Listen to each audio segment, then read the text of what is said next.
init ng pagtanggap sa'yo.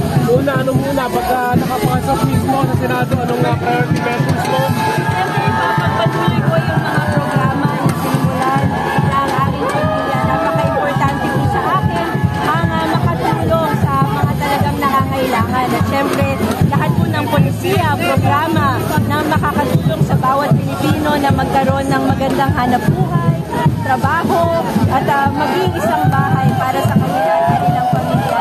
Yan ang mga isusulong natin. Tsaka ano pa yung mga bagay na hindi mo nagawa po or napapasa pa sa Kongreso na gusto mong ipasa dyan sa Senado?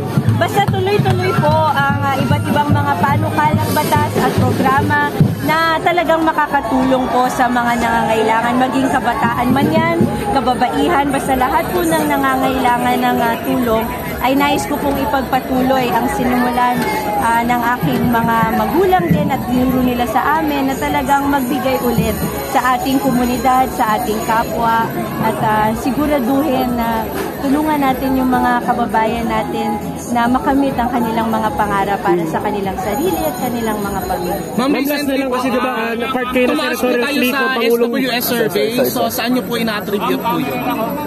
Ano naman?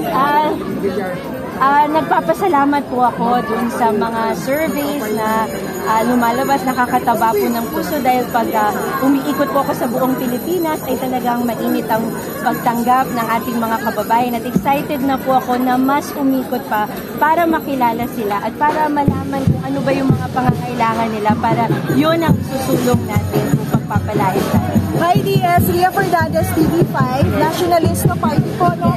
Paano po yung magiging dynamics natin sa kampanya with Senator Amy Marcos considering that she left the alyansa ng Bagong Pilipinas? Well, I mean, obviously when we go around, we always support each other. Senator Amy is a member of the Nationalista Party at kung maaari kaming magsama kapag umiikot kami and talagang I don't think there's a problem with that. Pero may plano na mag-iikot na kayo kasama, kayong tatlo ni Senator Pia, di ba? Yes po, I mean may plano po tayo na umikot kasama ang mga miyembro ng alyansa at syempre mga miyembro ng ating partido. Ma'am, last from my end, how do you want to respond to critics saying that Villars are an example of a political dynasty in the country?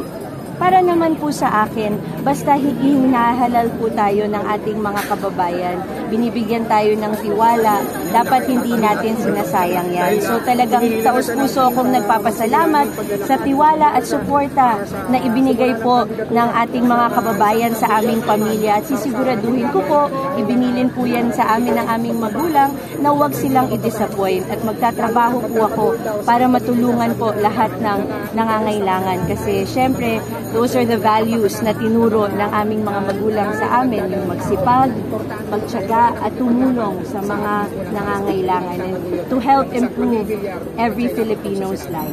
Follow-up lang kay Senator Amy, sabi niya hindi raw siya nagpaalam sa nasyonalista na bibitaw siya sa alyansa. Okay lang ba yun sa inyo? Na kayong dalawa ni Senator Pia with the alyansa, siya na nasyonalista din but not part of the alyansa?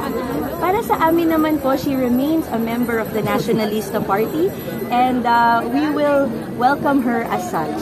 So I think she's spoken to everyone naman and it's okay, we will support her. Question. Okay na? Thank you po. Thank you. Okay.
ang dami.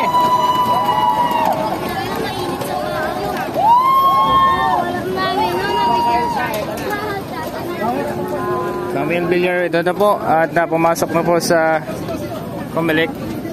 Ayan. Apply na po sa kanyang COC.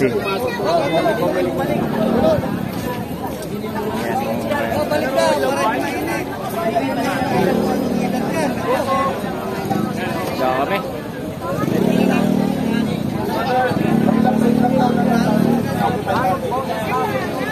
So ayan, maraming salamat sa mga nag-share ng ating vlog. No? Grabe. Intense, ang dami tao. Alayo ng nilakad. Camille Villar, no? Ayan mga may Camille Villar.